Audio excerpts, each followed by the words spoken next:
Before the flames died out and the world turned its eyes to Westeros, there was Valyria, an empire unlike any other, vast, advanced, and ruled by the might of dragons. Before the flames died out and the world turned its eyes to Westeros, there was Valyria, an empire unlike any other, vast, advanced, and ruled by the might of dragons. Picture a civilization where towering cities kiss the clouds, forged from obsidian and dragon bone, their spires reflecting the fiery glow of the creatures circling overhead.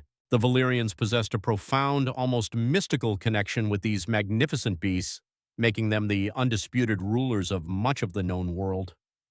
Their influence stretched from the free cities of Essos to the distant shores of Sothorios, a testament to their power and ambition. But this power, like all empires, was not meant to last. In one sudden and catastrophic event known simply as the Doom, Valyria was shattered. The great cities, once vibrant hubs of commerce and magic, were reduced to smoldering ruins. The towering dragons, symbols of Valyrian dominance, perished in droves. The powerful families, their lineages stretching back millennia, were wiped out in a single fiery moment. All of it was lost, swallowed by the earth and shrouded in mystery. Yet amidst the devastation, one family survived. Their survival, against all odds, would shape the future of Westeros in ways no one could have predicted.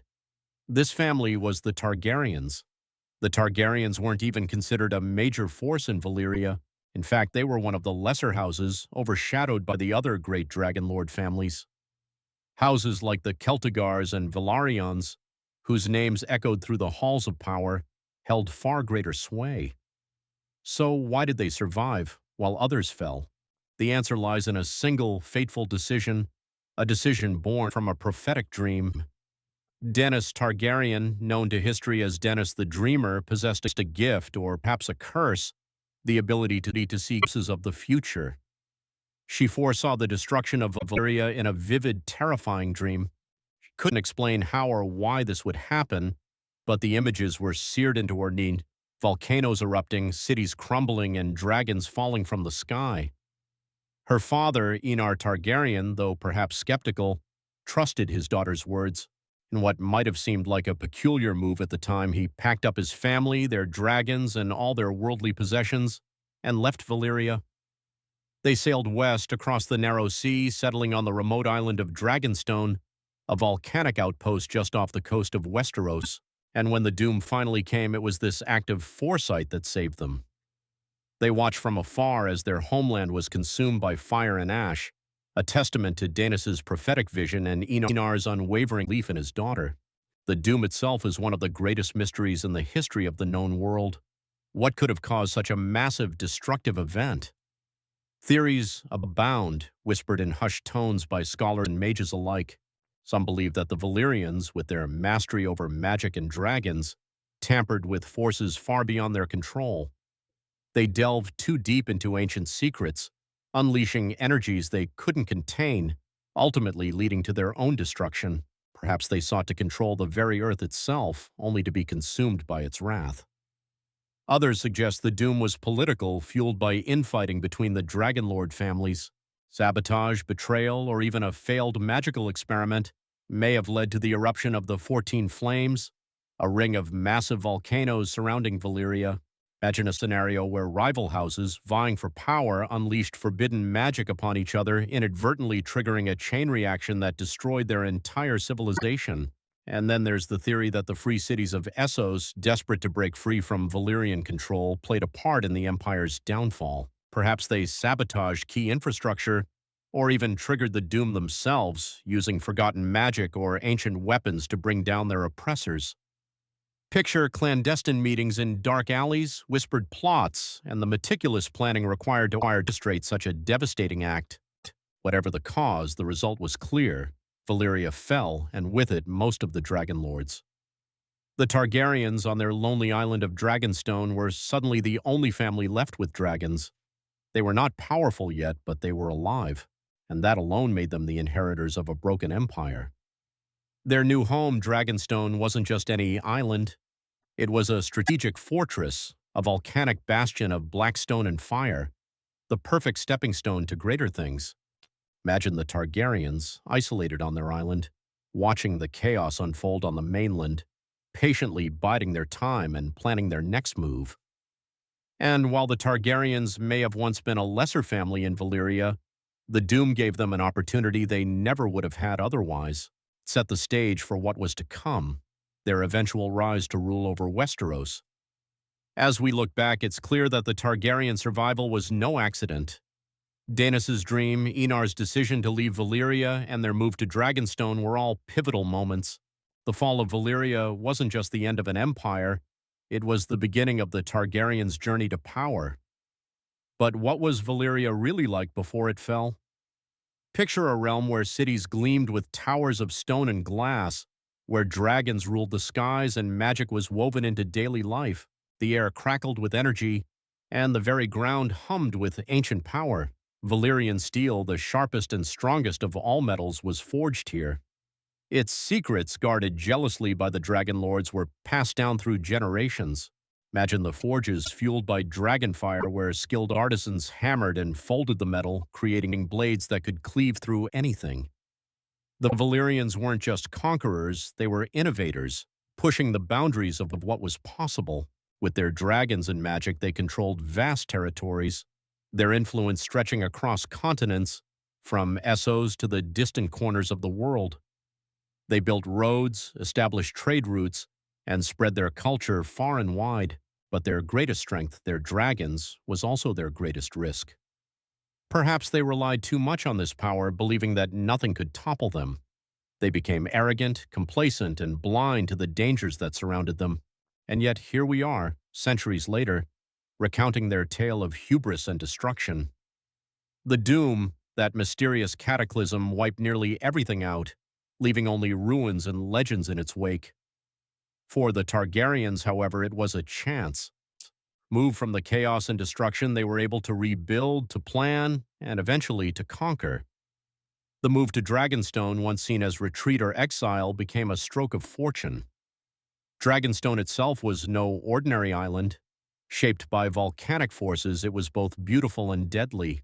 Moved from the chaos and destruction, they were able to rebuild, to plan, and eventually to conquer. The move to Dragonstone, once seen as retreat or exile, became a stroke of fortune. Dragonstone itself was no ordinary island.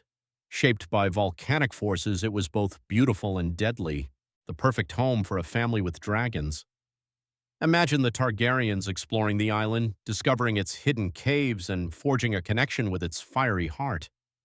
It was here that the Targaryens began to quietly grow in strength, waiting for the right moment to make their move on Westeros, the perfect home for a family with dragons. Imagine the Targaryens exploring the island, discovering its hidden caves, and forging a connection with its fiery heart. It was here that the Targaryens began to quietly grow in strength, waiting for the right moment to make their move on Westeros. This island, with its black stone walls and fiery heart, would serve as the foundation for everything that came after. As we move forward, we'll see how the Targaryens went from being survivors of a shattered empire to the rulers of a new one. Their journey from Dragonstone to the Iron Throne is filled with both triumphs and tragedies, shaped by the very fire that once destroyed their homeland. Centuries before the events of House of the Dragon, Westeros was a land divided, 7 kingdoms constantly at war, each ruled by its own family, each vying for power. The north, ruled by the Starks, was a land of ancient forests and icy winds. The Reach, governed by the Gardeners, was a fertile paradise, overflowing with vineyards and orchards. The Westerlands, controlled by the Lannisters, were a land of gold and cunning. Each kingdom had its own customs, its own traditions, and its own ambitions. But then came Aegon Targaryen, a man with a vision not just of conquest, but of unity. He didn't want to rule one kingdom, he wanted to rule them all. And with his dragons and his 2 sisters by his side, he did just that. Aegon didn't rush into this blindly. Living on Dragonstone, he had always kept an eye on the mainland, watching as the kingdoms fought amongst themselves, bleeding themselves dry with endless wars. He knew their weaknesses, their rivalries, and their ambitions, and he saw an opportunity. Living on Dragonstone, he had always kept an eye on the mainland, watching as the kingdoms fought amongst themselves, bleeding themselves dry with endless wars. He knew their weaknesses, their rivalries, and their ambitions, and he saw an opportunity. His goal wasn't simply about power, it was about creating a united realm, one that would be stronger together than apart. He believed that only through unity could peace be achieved, and only through peace could Westeros truly flourish. But peace wouldn't come easily. The lords of Westeros were not willing to hand over their crowns without a fight. Families like the Storm Kings, the Lannisters of the Westerlands, and the Gardeners of the Reach all stood against him, defending their kingdoms with all their might. Yet, Aegon had something they didn't: dragons. And not just any dragons, but three of the most powerful creatures in the known world. With his sisters Visenya and Rhaenys, he commanded Vhagar, Meraxes, and Balerion the Black Dread. These dragons were not just weapons, they were symbols of his authority, instruments of his will, and the key to his conquest. One of the most famous moments of Aegon's conquest came at the Field of Shee. Here, the armies of the Reach and the Westerlands joined forces to stop him. They had the gone. It was but even the door he understood and to imagine the throne. His sister imagine they were Balerion Vhagar, but they were every he built. While each kingdom had its own customs, its own traditions, and Aegon had to navigate differences carefully. His goal was to create a unified realm, but it required diplomacy as much as it did dragonfire. He sought to understand the needs of each kingdom, to respect their traditions, and to create a system of governance that would be fair and just for all. The construction of the Iron Throne itself is a testament to the nature of Aegon's conquest. It wasn't just a seat, it was a monument to his victory. Aegon ordered that the swords of his enemies be gathered, heated in dragonfire, and fused together into the most intimidating throne imaginable. The message was clear. Westeros was now one realm, and he ruled it. It wasn't just a seat, it was a monument to his victory. Aegon ordered that the swords of his enemies be gathered, heated in dragonfire, and fused together into the most intimidating throne imaginable. The message was clear. Westeros was now one realm, and he ruled it. The jagged swords that made up the throne served as a reminder that power came with a price, and anyone who challenged his rule would meet the same fate as those who had fallen before. Aegon's conquest was the beginning of a new era in Westeros. It marked the start of a dynasty that would rule for nearly 300 years. But more than that, it was the birth of a unified realm, one that would forever be shaped by the fire and blood of the Targaryens. His success ultimately laid in uniting the lands of Westeros from isolated warring factions to a peaceful kingdom. The Dance of the Dragons was not just any civil war. It was a brutal, bloody conflict that tore apart the very core of the Targaryen family and nearly brought an end to their reign. It's a story of ambition, betrayal, and the heavy price of power. What began as a dispute over succession quickly escalated into one of the most devastating wars in Westerosi history, leaving the realm scarred and the Targaryen dynasty weakened. And at the heart of it all were the dragons, the magnificent creatures that had once symbolized Targaryen dominance, now becoming instruments of destruction in a war that pitted family against family and dragon against dragon. The seeds of the dance were planted long before swords were drawn or dragons took flight. The death of King Viserys left a power vacuum that needed to be filled. By law, his daughter Princess Rhaenyra was named as his rightful heir. The seeds of the dance were planted long before swords were drawn or dragons took flight. The death of King Viserys left a power vacuum that needed to be filled. By law, his daughter Princess Rhaenyra was named as his rightful heir. Viserys had made this clear throughout his reign, publicly declaring her as the future ruler and preparing her for the responsibilities of the Iron Throne. But not everyone was willing to follow his wishes. Rhaenyra's stepmother, Alicent Hightower, had her own ambitions. Alicent's son, Aegon II, represented a more traditional claim to the throne, backed by those who believed in male primogeniture, the idea that the eldest male should inherit, regardless of prior promises or oaths sworn. Alicent's son, Aegon II, represented a more traditional claim to the throne, backed by those who believed in male primogeniture, the idea that the eldest male should inherit, regardless of prior promises or oaths sworn. This viewpoint was based on the customs that long held Westeros together, and many lords and ladies found it unconscionable that a woman take the throne. This division between the two factions, the Blacks who supported Rhaenyra and the Greens who rallied behind Alicent and Aegon II, fractured the realm. It wasn't just a family feud, it was a political conflict that divided noble houses, with many forced to pick a side, often based on long-standing rivalries or personal loyalties. Some saw Rhaenyra as the rightful heir, standing by her father's decree, while others believed Aegon's claim was stronger simply because he was male. Some saw Rhaenyra as the rightful heir, standing by her father's decree, while others believed Aegon's claim was stronger simply because he was male. What followed was not just a war for the throne, but a battle for the very soul of Westeros, a clash between tradition and progress, between the old ways and the new. Dragons played a central role in this conflict, and it was their fire that truly turned the tide in many battles. Rhaenyra's side commanded dragons like Syrax, the swift and golden beast she had bonded with, and Caraxes, the fierce red dragon ridden by her husband, Prince Daemon. These dragons were not just weapons, they were symbols of Rhaenyra's power and her claim to the Iron Throne. Aegon's side boasted Sunfire, a magnificent dragon with scales that shimmered like gold, and the older, more battle-hardened Vhagar, a veteran of countless battles. These dragons were symbols of Aegon's might and his determination to claim what he believed was rightfully his. Aegon's side boasted Sunfire, a magnificent dragon with scales that shimmered like gold, and the older, more battle-hardened Vhagar, a veteran of countless battles. These dragons were symbols of Aegon's might and his determination to claim what he believed was rightfully his. The war was not just fought on the ground, it was waged in the skies, with dragon-on-dragon combat tearing across the realm, leaving behind a trail of fire and destruction. Imagine the terrifying spectacle of these massive creatures clashing in the sky, their fiery breath illuminating the night, their roars echoing across the land. One of the most dramatic moments of the war was the battle at Rook's Rest. Imagine the terrifying spectacle of these massive creatures clashing in the sky, their fiery breath illuminating the night, their roars echoing across the land. One of the most dramatic moments of the war was the battle at Rook's Rest. This battle saw Rhaenyra's dragon Meles, ridden by Princess Rhaenys, go up against Aegon Aegon's Sunfire and his mother's dragon Vhagar. It was a clash of fire and wings, with both sides suffering devastating losses.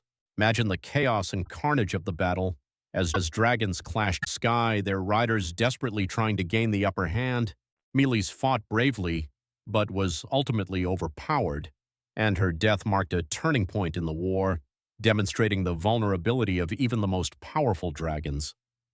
This was not a conflict where dragons guaranteed victory. Meles fought bravely, but was ultimately overpowered, and her death marked a turning point in the war, demonstrating the vulnerability of even the most powerful dragons.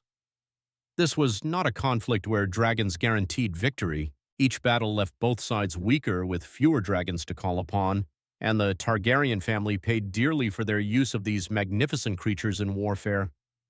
The Civil War saw countless betrayals and shifting alliances. Even houses that had pledged loyalty were quick to switch sides as the tide of war changed, seeking to align themselves with the winning faction or protect their own interests. Imagine the treacherous world of Westerosi politics, where oaths were easily broken and loyalties were constantly tested.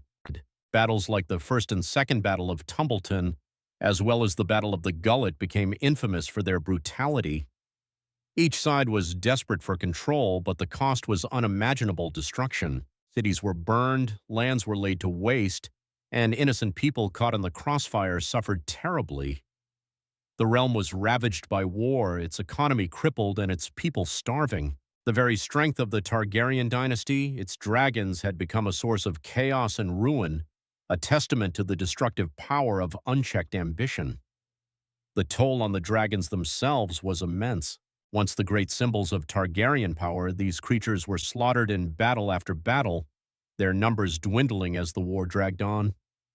By the end of the dance, only a few dragons remained alive, and their near extinction weakened the Targaryens' hold on Westeros. The war had not only fractured the family, but it had also stripped them of the very creatures that had once made them invincible, leaving them vulnerable to challenges from their enemies. The aftermath of the Dance of the Dragons left the realm in tatters. The war had not only fractured the family, but it had also stripped them of the very creatures that had once made them invincible, leaving them vulnerable to challenges from their enemies. The aftermath of the Dance of the Dragons left the realm in tatters. Though Aegon II emerged as the victor, his reign was short-lived and filled with strife.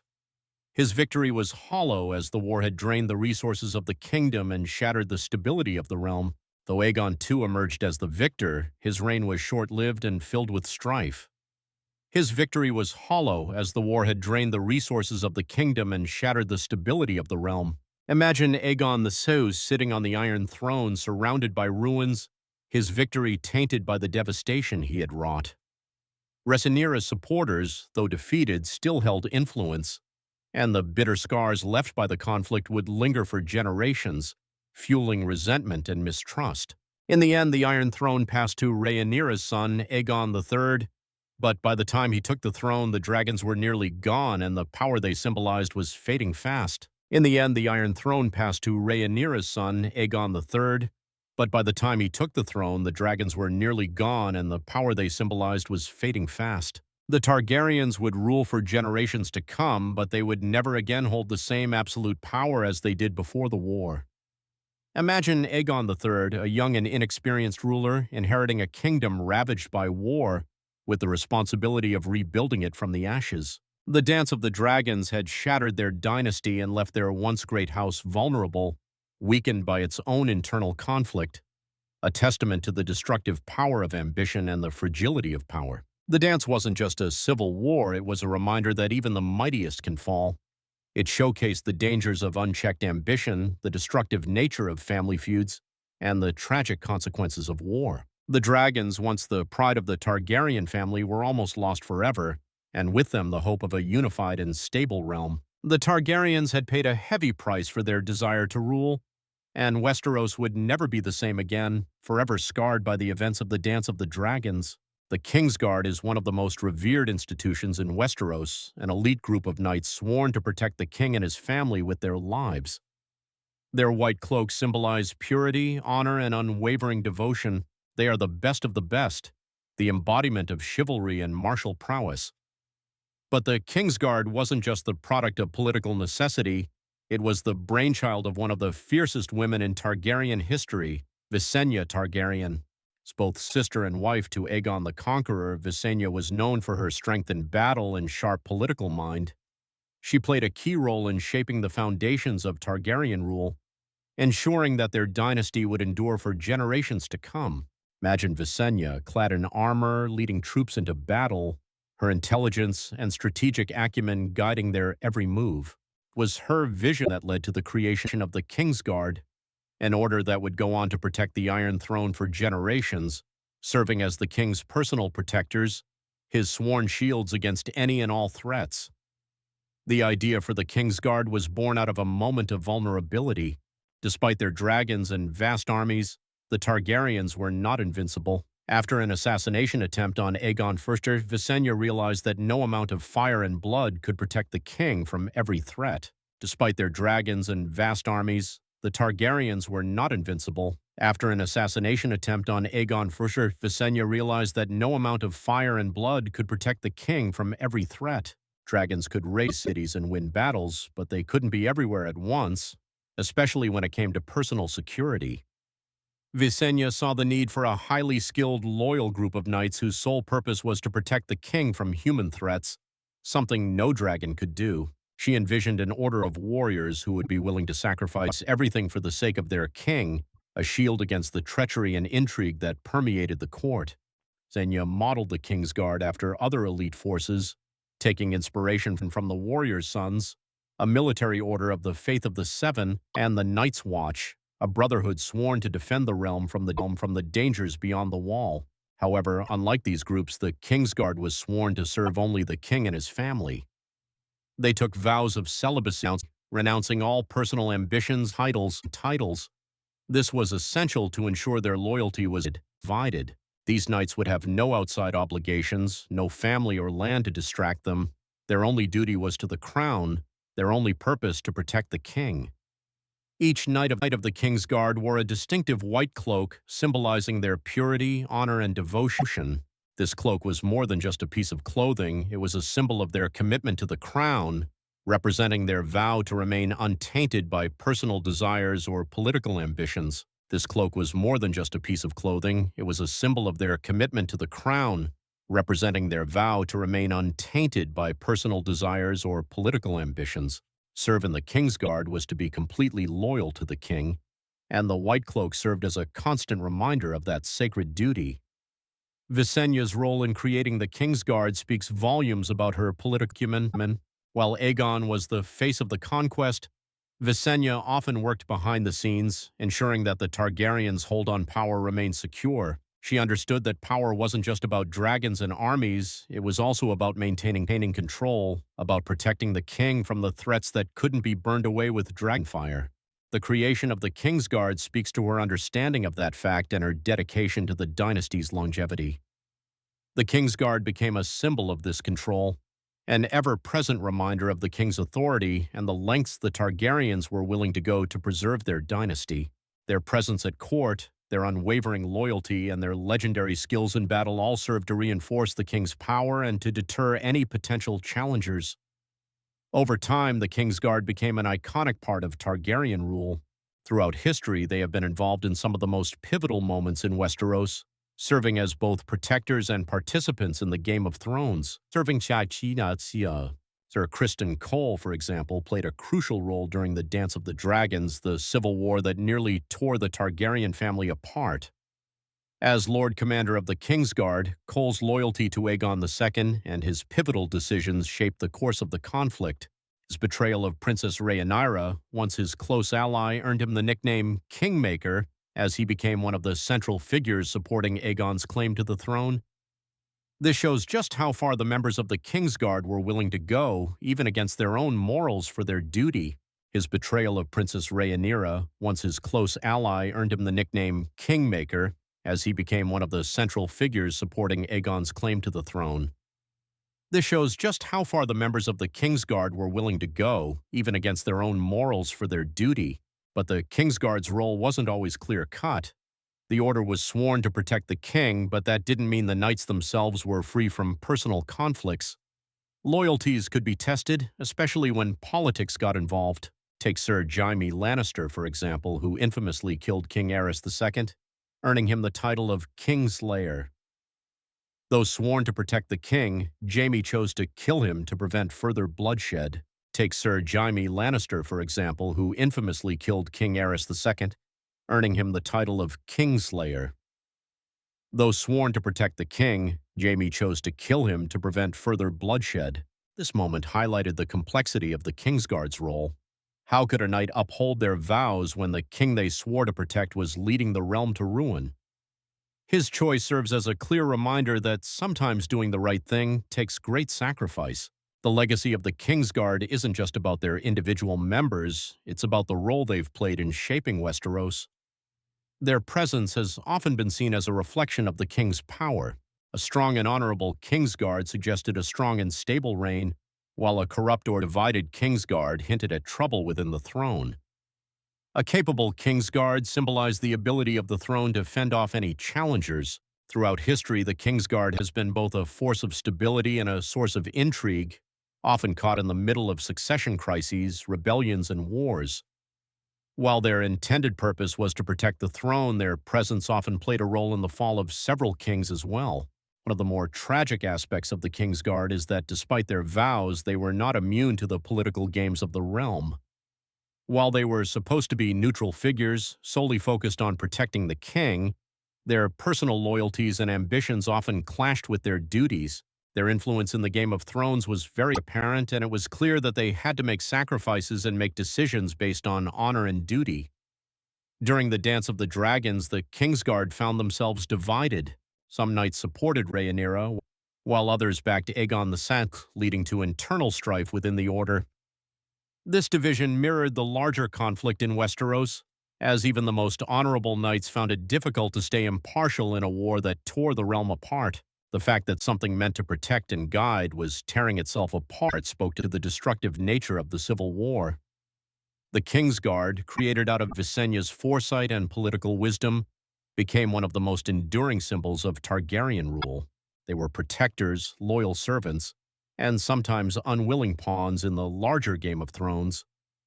As much as they swore to serve the crown, their personal choices often reflected the larger complexities of Westeros itself, a land where loyalty, power, and ambition were constantly at odds. In House of the Dragon, we see the impact of Visenya's legacy as the Kingsguard plays a crucial role in the unfolding events. Whether standing guard over the Iron Throne or caught in the political machinations of those who seek it, the Kingsguard continues to be a powerful symbol of both protection and the darker side of power. It remains one of the greatest forces in Westeros. Visenya may have created them to safeguard the king, but over time they became much more, a testament to the delicate balance of loyalty and ambition in a world where even the most honorable can be pulled into the web of power. Visenya may have created them to safeguard the king, but over time they became much more, a testament to the delicate balance of loyalty and ambition in a world where even the most honorable can be pulled into the web of power. Her efforts would be cemented into the history of the Seven Kingdoms long after her time was gone. Long before the Targaryens brought their dragons to Westeros, there was Valyria, the heart of the world's most advanced and powerful civilization known as the Freehold. The Valyrians would become the foundation for which the Targaryens would eventually set the tone for Westeros. Valyria was unlike anything Westeros had ever seen, a sprawling empire built on magic, dragons, and conquest. The dragonlords of Valyria wielded unmatched power, shaping the fate of nations with the creatures they had mastered and conquering all of Essos. They sought to expand their power and would rule the world if they had it their way. But the origins of these dragonlords and the rise of Valyria itself are shrouded in mystery, leaving behind only legends of a forgotten empire. The Valyrians weren't the first to encounter dragons, but they were the ones who unlocked their true potential. They went from the dark, they were the one, another, it might have been some type of society who had fallen to the weight of time long before the Valyrians had arrived. Some even speculate that the Valyrians were descendants of the great empire of the Dawn, a powerful and ancient civilization from the distant east, whose knowledge of magic and dragons could have been passed down through the ages. Regardless, it became the most impactful period of time in Westeros history. What set the Valyrians apart from other cultures wasn't just their control of dragons, but their mastery of magic, particularly blood magic. This dark and powerful sorcery allowed the Valyrians to strengthen their bond with dragons, making them the unrivaled rulers of their time. They weren't using dragons as simply just a tool for battle, but something of true power. Blood sacrifices were a key component of their magic, and it's believed that the lives of slaves were often used to fuel the dragonlord's sorcery.